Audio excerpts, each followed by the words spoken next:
Hi and welcome to another episode of the Reasonably Priced Campervan from North of Fatherhood. So just to recap, and it has been a little while since I posted my last update, and the reason for that is because with the bank holiday and the weather being, gloriously hot, I've just been wanting to get on. There's been some things that I've done in this weather. So in this video, I'll be giving you a quick recap of exactly what I've done since the last episode. So let's get into it. So I'll give you a quick walk to the back of the van, and I'll start talking through what we've done so far. So, in the last videos you've already seen me mount the 400 by 400 NomadicArk vent. It's just a straightforward vent with a transparent top. That was a bit of a nightmare. Check that video in case you missed that. And then also what I've done since then is, of course, we removed the bulkhead, we took the floor up, we treated the floor, we put the original floor back down of this BT Open Reach or ex-BT Open Reach van. And then what I've been doing largely since then is, of course, we had a separate video on the sound deadening which has been applied to the panels throughout, with the exception of the above the headliner. So plan on doing a separate video on that, because all this wants to come down. There's going to be some wiring that needs to be disconnected from here to get rid of this extra bit of spaghetti that just happens to still be there. So in addition to that, what I haven't captured on film but have done is the 7mm thermal insulation that you can see throughout has been applied to the majority of the panels. So quite straightforward process of doing that. I didn't film the process because there's many videos on doing that. I'm sure you've seen them by now. It's just simply a matter of cutting it to the size and shape you want and just sticking that into the void across the single panel. And then for any joins that you have, you can use this silver tape. Just a word of warning about that silver tape: if you plan on carpeting any areas of the van, the contact adhesive, so I hear, doesn't stick too well to this tape, so just be aware of that. It's not going to be an issue for what I plan on this side, so just something for you to think about. The doors are still yet to be done towards the bottoms, and the sliding door is exactly the same. Then one thing that I did want to do, because this van isn't just for the two of us, there's actually going to be up to 4 of us, maybe more, travelling in this van, is I found on Facebook Marketplace a pair of transit seats from a minibus. So they just cost me £90, and Aria's here to talk a little bit about those seats for you right now. So here you go, Aria. So what I've done with the seats is, down here, me and my dad have been screwing it in with the big bolts, and I did most of them, and I did get some help. Yeah, so under each of the bolts we've got big spreader plates. Obviously the bolts are varying length depending on what they're going through. Some of the bolts go through just the skin of the floor, some go through a little deeper through the cross members underneath. So hoping that that's going to be entirely road legal. Obviously it's going to be MOT tested to confirm that, and the DVLA will be notified that this is now a 4-seater, because I need to get that done before I can then notify the insurance company, and that's that. So Aria, what do you plan on doing with these seats? I'll come round to the front. So what I'm going to plan on doing is I'm gonna sit on this chair, but right now I was just playing some fat car game, and I'm gonna have a little seat organizer on here on the back of this chair. Then on here I'm gonna have a seat cover with a little seat cushion thing, and Matt thinking the seat organizer will have my iPad to hold up drinks, food, and colouring, and I'm also going to have a table here to colour, write, draw and stuff. Cool. So as she says, there's going to be a seat organiser on the back of this front passenger seat, as well as we're going to mount a removable table that can be used when we're stationary. so that can be used for eating, colouring, whatever. There's probably going to be a seat swivel pot on the passenger side only, not so much the driver's side, because I'm planning on putting a kitchen towards this side of the van. So have left this window clear for now. I did originally plan on putting an extra window in here, but I've just asked for a refund on that, because I think actually once the kitchen is ran in this space here, it'd be better to have more storage and a bit of a splashback, because I'm thinking sink, hob, obviously there's going to be a water pump, and the diesel heater is down towards the floor. So the diesel heater, I've just reconnected. The turret I took out. It was obviously very rusted, so that was all treated, painted, put back in, reconnected all the fuel lines and everything. I just need to get the electrics hooked up so I can give that a test run. And then the other major update that I didn't really talk about was the fitting of this sliding window. So on where the extra passengers are going to be sat, got the ability to open and close this window. It's a little bit stiff for you, but that'll free up over time, I'm sure. So allowing for more light, more breeze. And then obviously when I come to preparing this window area, the whole sliding door, in fact, that's going to be probably carpeted with some switches and panels up here for turning things on, turning things off, and of course we need to have the all important USB chargers for your phone, your iPad, or whatever it is you've got when we travel. So yeah, the next thing that we did was I did just mount some 4x2 timbers with the intent that the 3 Scorva beams are going to be mounted along there. So again, apologies, that's not something that I filmed. Some of these things I just wanted to crack on and do. Not been feeling the best as well, so another reason why we didn't create any videos for that. So that's been done and ready. The beams sit on fine. The slats obviously were rested on there. We test fit it yesterday with a mattress. That all seemed fine, but we didn't screw the bed supports down to the Scorva beams because I need the space to carry on doing what I'm doing. Do you want to say something? So basically what me, Dad and my mum have planned, so the parents' mattress is going to be like from here to there, with them things, and then there's going to be light switches above the parents' bed, and then underneath there's going to be like a little hut for me where I'm going to stay, or either a pull-out bed.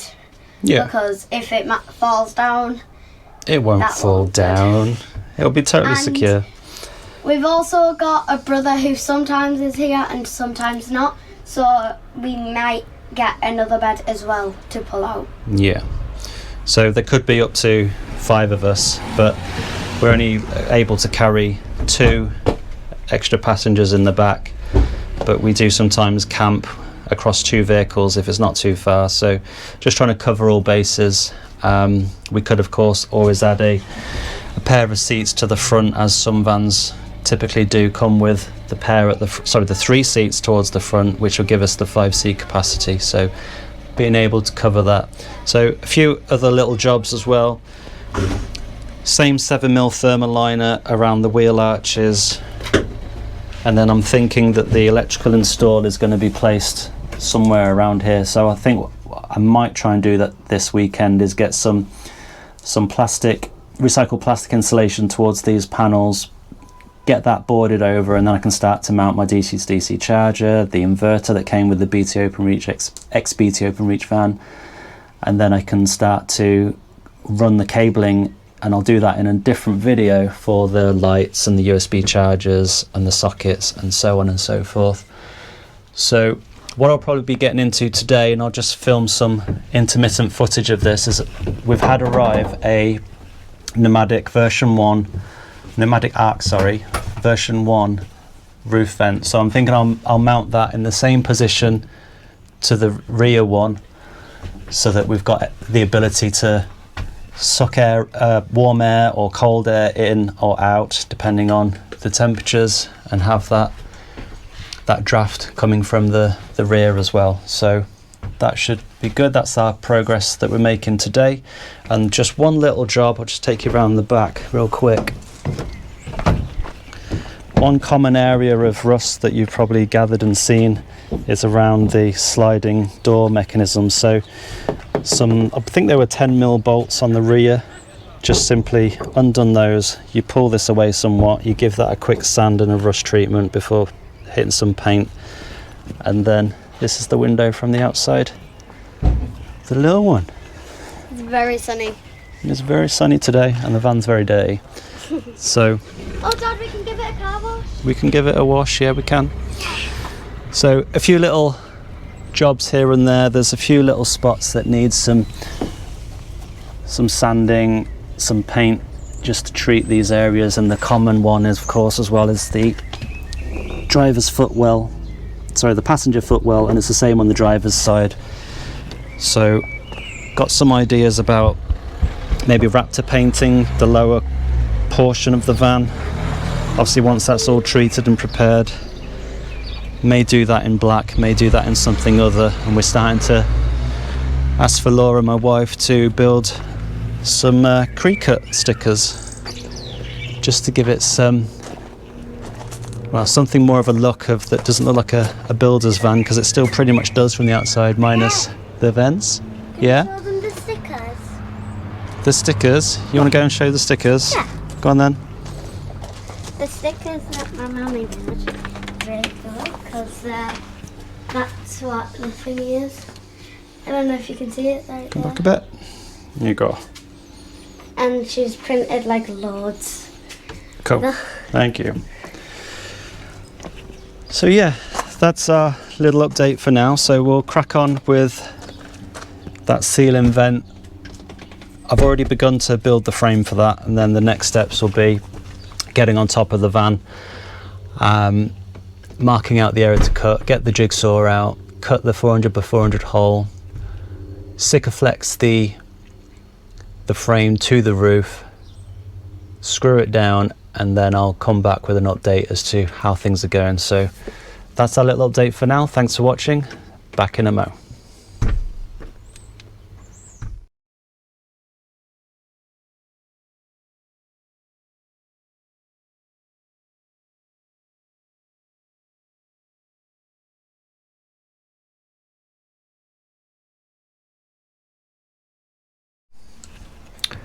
Okay, so a little bit of progress now. So the wooden frame has now been stuck up with the CT1, a couple of clamps as I said, so I just gave them a tight squeeze and a press all the way around just to make sure that I've got a good seal going around this outer edge. So obviously before that I did apply the hammerite as well, so I need to wait a little while for that to harden, at least so I can take the clamps away, because the next step is really for me to take the mounting plate which goes on the roof, obviously upside down, and then according to the instructions put some adhesive around this outer edge there. But what I may just do is put a little bit on the insides as well, because obviously it's going to be screwed.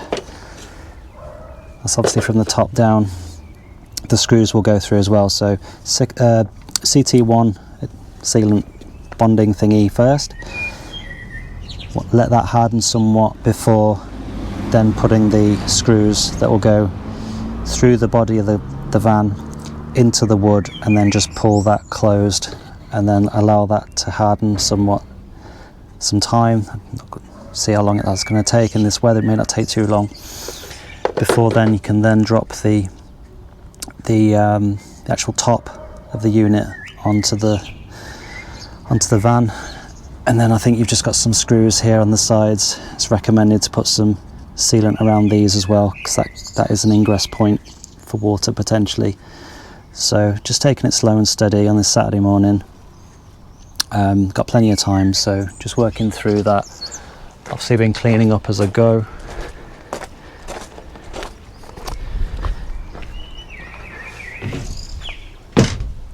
So then we'll have the light from three sides coming in. So we've got the vent at the back, we'll have the vent at the front, And the window on the side. This morning, as I said earlier, I did refuse the delivery on this window that I planned on putting on this side originally. It was the same window as this, but made for the opposite side. And so, from speaking to my wife yesterday, we decided that the light coming in from obviously the front, when it's not covered over at night, of course, and the side, as well as the ceiling vents, is going to be enough. And so rather than having just the window here, we can do something with storage. So we could have a taller unit on one side, or we can have some shelves with a splashback, maybe with some shelves, or put something on the wall that's decorative. Some of those adhesive tile effect kind of splashbacks is an option as well.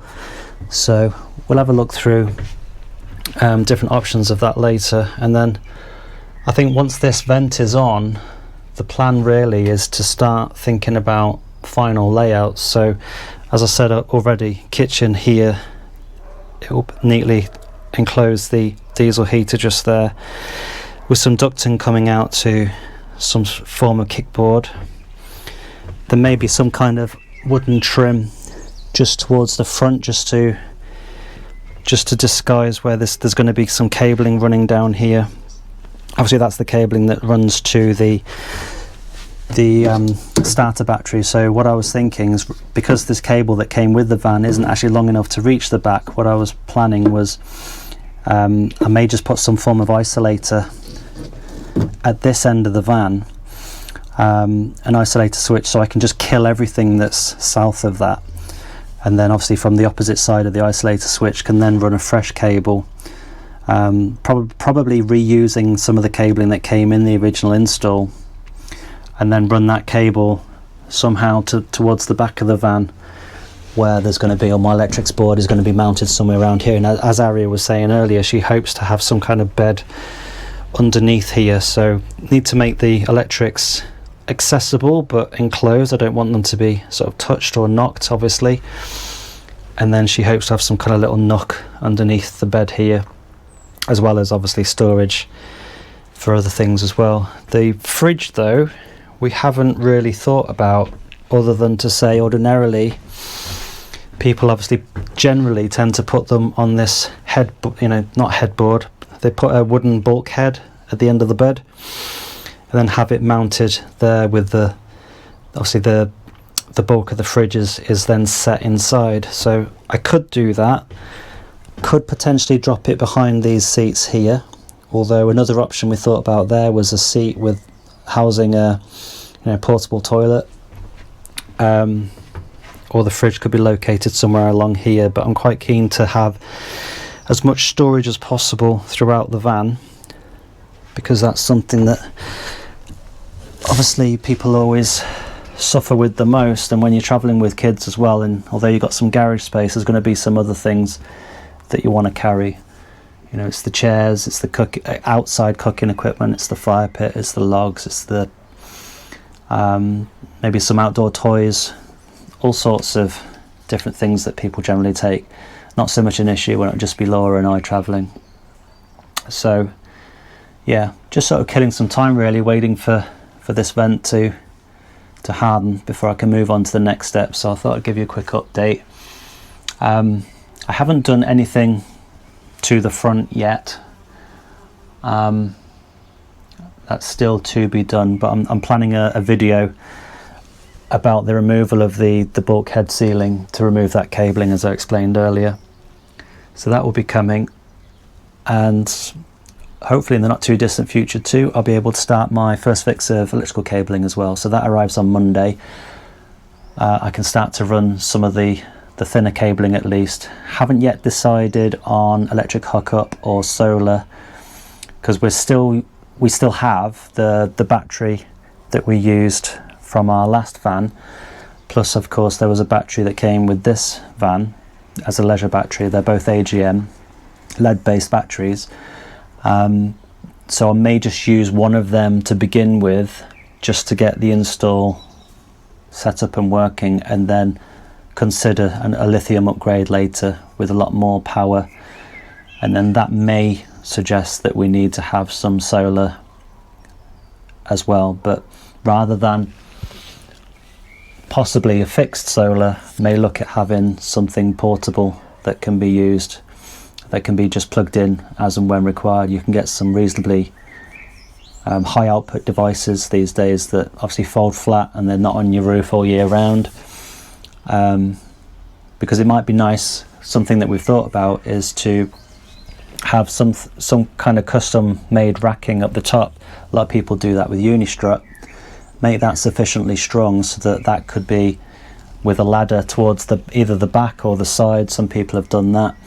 Again, I could perhaps look into custom options for achieving those. Retail products exist, of course, but custom might be nicer, just to make it a little bit bespoke and different to our tastes. And then have some kind of patio space where it's possible to sit up there and just catch some extra hours of the sun, or look at the night sky, all those kind of things. So getting exciting now, moving towards the end of this preparation stage. Before then I can start electrical cabling, furniture, after we've done some of the battening and figure out what's going to go on the walls. I've still got that to do. But now that I've pretty much probably made the last cut into the van, I can start cracking on with some of those things in the evenings as they come up. So yeah, we're getting excited now.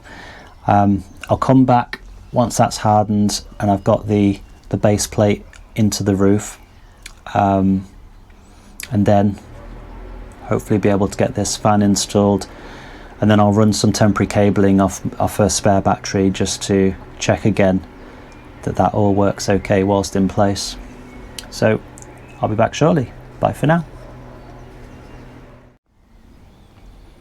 Next update for you. So the frame mounted, the large insert is now in, and if I take you around the top,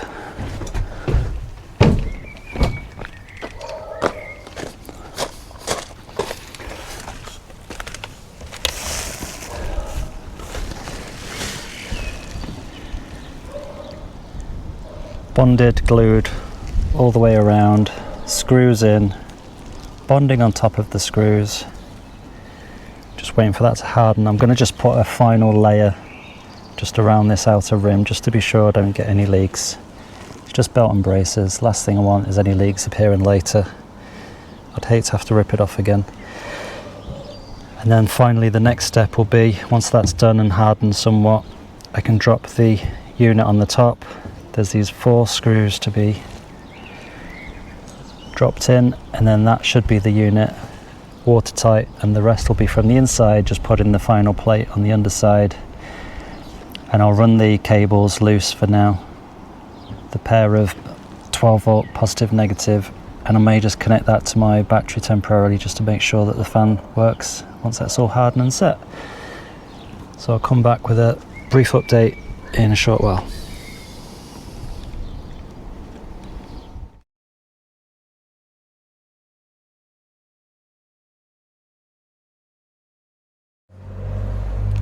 Welcome back. So it's the next day. We had a bit of rain overnight, so just confirmed for me that the vent that I installed yesterday, the NomadicArk Airplus V1, I didn't go for the version 2. The V1 seems perfectly fine. So that's all in. That didn't leak. So I believe we're going to get some more rain perhaps over the next few days, so that will be another good test. Haven't given it a hose test, of course, but with the rain coming, I didn't think there would be a need. So now that that's all done, what I've just done temporarily is I've just brought in a spare battery and just got a makeshift thin cable connecting up the unit itself. And I have already just quickly checked this, but just for the purposes of completeness and to be thorough. So obviously it comes with the remote, but there is also the touch panel. So you can just quite simply knock that on.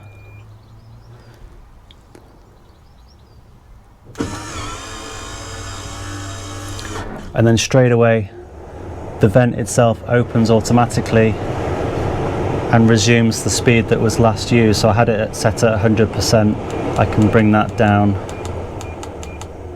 to a more reasonable level. You can just, maybe you can't make it on the mic, I'm not sure, but it is very quiet.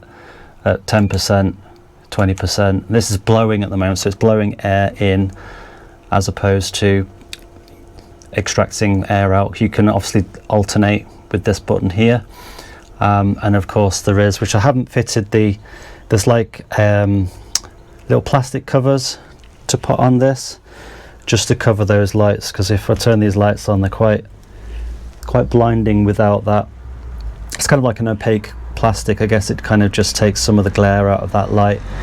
So that's in and working. Just knock that off. When you turn the power off, it closes itself automatically as well, which is great. And obviously once this is mounted, you can do the manual adjustment there to open and close.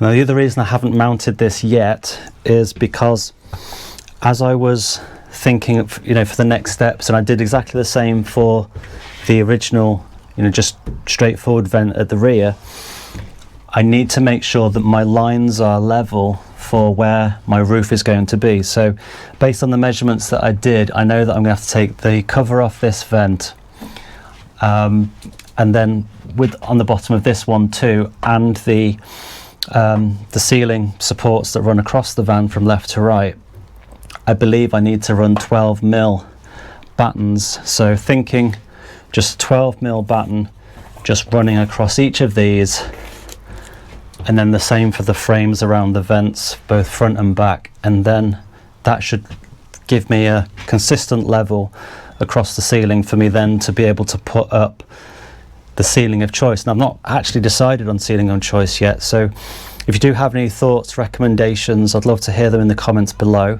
Let me know your thoughts, because there's different options, I'm sure you know. I could go for a carpet ply, which is what I did in my last project, or I can do something a bit more clever and bespoke, and I'm just considering what the different options are. But I guess I haven't given that too much thought, because everything that I've been doing to this point has really been about preparing the van for the furnishings and whatnot. So whilst it's getting close, I've still got time to make those decisions, get those things ready to go, and then I'll put them in. So probably in the next video, because I did just have arrived today, the 25 meters of 1.5mm 2-core cable. So with that, what I probably will plan to do in the next video is give you an update on final choices on where I think I want to have lights and switches, and a bit more into the detail of what I plan to do with my electrical setup, because that's going to be quite an exciting thing for me, at least, because then I'll be able to start to use the van in some manner, have it powering itself. And I'm still thinking about solar, possibly a lithium battery upgrade, don't know. I do have the C-Tech 250 SE DC to DC charger for my last build, so I could use that, but it does have some constraints around the solar use, because it's only I forget now, it might be a 30 amp unit, which is quite low by today's standards, but it's something I already had. So in keeping with the theme of the reasonably priced camper van, I was thinking I'll use that, but time will tell, and we'll decide. So I hope you've enjoyed the video. It's been a bit of a longer one to get to this point. It's been full of full updates and the install of the Airplus fan. So hope you've had a great time. Look forward to seeing you in the next video. Please do like, share, or even just subscribe, and let me know in the comments any thoughts, feelings, feedback you may have on the build so far. So with that all being said, have a great day. Bye bye.